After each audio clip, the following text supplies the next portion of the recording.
My wife is an RN in a psychiatric hospital.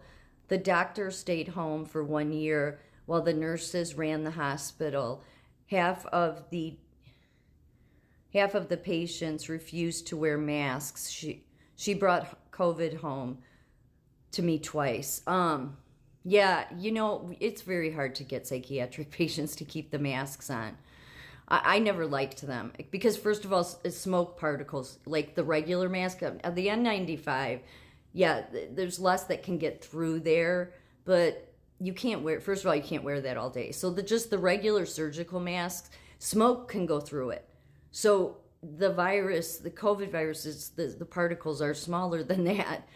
I mean, I guess the only thing you could say is if somebody sneezes and they don't cover their mouth, it's good to have a mask on. But I thought it was very disruptive in psych because it creates this barrier in my mind because there was a lot of darkness behind the whole mask stuff. There really is. And I mean, obviously as a nurse, we have times where we have to put on all the protocol gowns and everything. But we've never been in a situation where we just had to walk around the hospitals and assess patients in masks. And but because the sociopaths behind all of it, and as you mentioned, we knew early on, and still the Democrats don't seem to want to get it, is that the virus was man-made. That's absolutely true, but that was discovered early on. So it was gain of function. They took a natural organic virus and they added a function to it to make it worse. So, and then, accidentally released.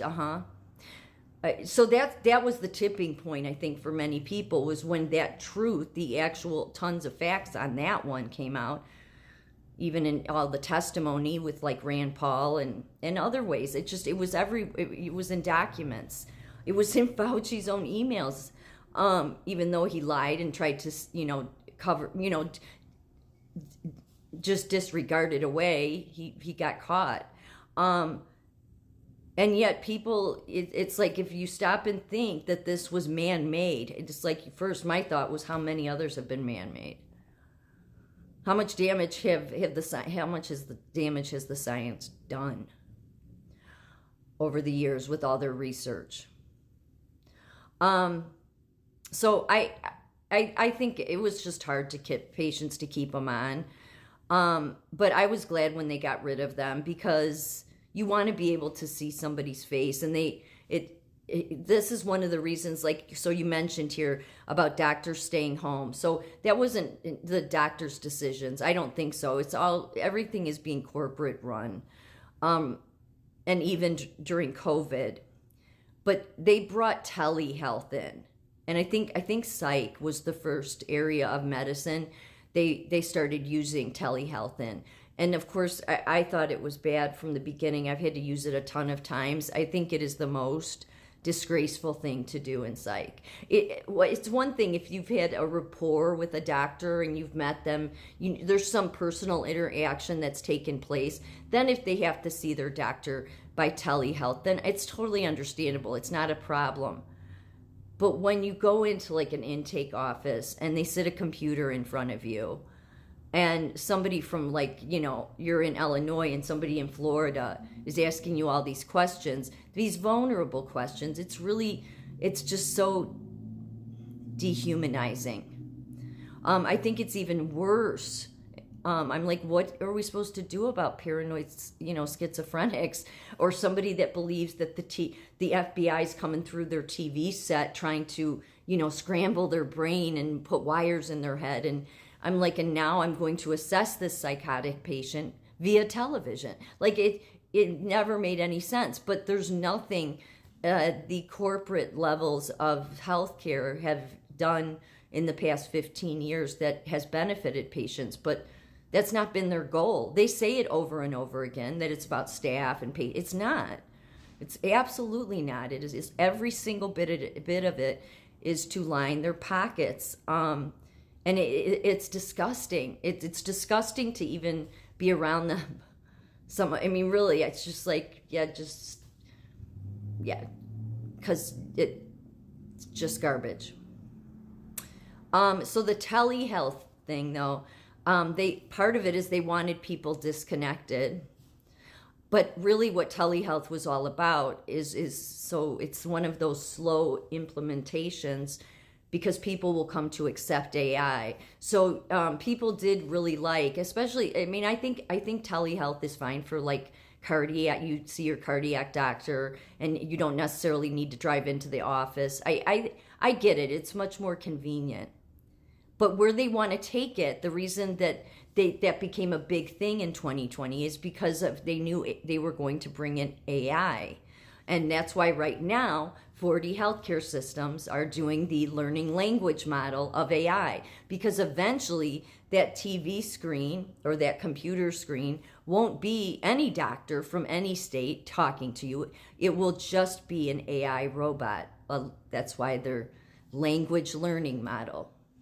And then that thrills the CEOs and all the people in the administrative of healthcare, because that's less people they have to hire for that role.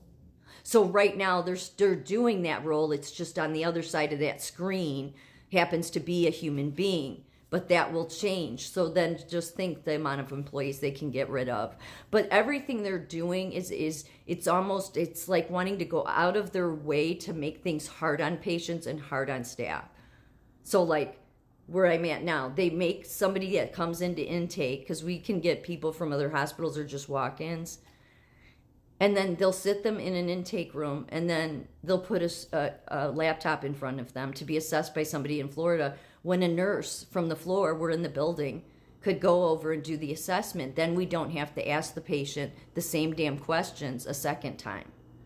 Like, it's just common sense. Like hire, but of course, oh, you can't say that word, hire, are you kidding? But if they put a nurse just in intake, then you could kill two birds with one stone and not aggravate the patients. Patients are aggravated because they have to talk to a computer screen. And I get it. You come in crisis, whether you're suicidal or whatever it is, and then you have to you can't even talk to somebody face to face. It's very dehumanizing.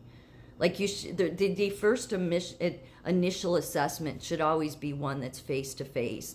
At least make every effort for that.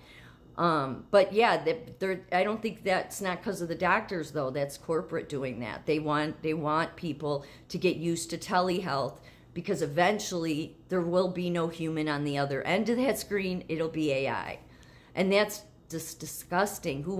Think about when you have to make phone calls and you have to, press the numbers, and then oftentimes the damn computer doesn't even understand. It's frustrating, right? Just imagine that's really your doctor now. That's where they're going to take it. They'll say that doctors are going to have a hand in it, but no, all the people behind, there's nothing good about AI. Nothing. Because the same people that were playing with viruses and doing gain of function are the same damn people that have been implementing all of this horror into healthcare.